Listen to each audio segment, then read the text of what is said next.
তুমি ক'ব পাৰিবানে এই শাৰীবোৰ ক'ত শুনিছা? আপোনাৰ টুথপেষ্টত নিমখ আছেনে? ভয়ৰ আগত জয়। হয়, তুমি ঠিকেই কৈছা, টিভিৰ বিজ্ঞাপনত। টিভিৰ এড মানে বিজ্ঞাপনত। এই বিজ্ঞাপনবোৰ এখন চুটি ছবিৰ দৰে, যিবোৰৰ এটাই উদ্দেশ্য থাকে মানুহৰ দৃষ্টি আকৰ্ষণ কৰা।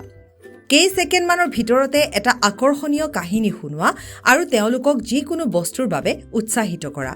এয়া তোমাৰ বাবে এক প্ৰত্যাহ্বান। 1 মিনিটৰ বিজ্ঞাপন এটা প্ৰস্তুত কৰা আৰু যিকোনো এটা বস্তুৰ প্ৰতি মানুহক উৎসাহিত কৰা। যেনে যিকোনো চকলেট, স্কুলৰ বেগ, তোমালোকৰ খেতিপথাৰত হোৱা শস্য বা আন যিকোনো বস্তু। তুমি টিভি বা ইণ্টাৰনেটতো বিজ্ঞাপন চাব পাৰিবা, যেনে চাৰ্ফ এক্সেলৰ দাগ নাইকিয়া কৰা। বিজ্ঞাপনত আমোদজনক নাটক, ধেমালি আৰু শক্তি থাকে আৰু শেষত এটা স্পষ্ট বাৰ্তা থাকে। বহু সময়ত বিজ্ঞাপনত গীতো অন্তৰ্ভুক্ত কৰা হয়, যিবোৰ মানুহে সহজেই গুণগুণাব পাৰে। গতিকে আৰম্ভ কৰোঁ আহা। বন্ধু-বান্ধৱীক একত্ৰিত কৰা, তোমাৰ কাহিনী বা চিত্ৰনাট্য লিখা, অভিনয় কৰা আৰু 1 মিনিটৰ বিজ্ঞাপন প্ৰস্তুত কৰা আৰু তোমাৰ ভিডিঅ' আমালৈ প্ৰেৰণ কৰা। মনত ৰাখিবা, তোমাৰ বিজ্ঞাপনটো তুমি নিজে লিখা হ'ব লাগিব। শুভেচ্ছা থাকিল।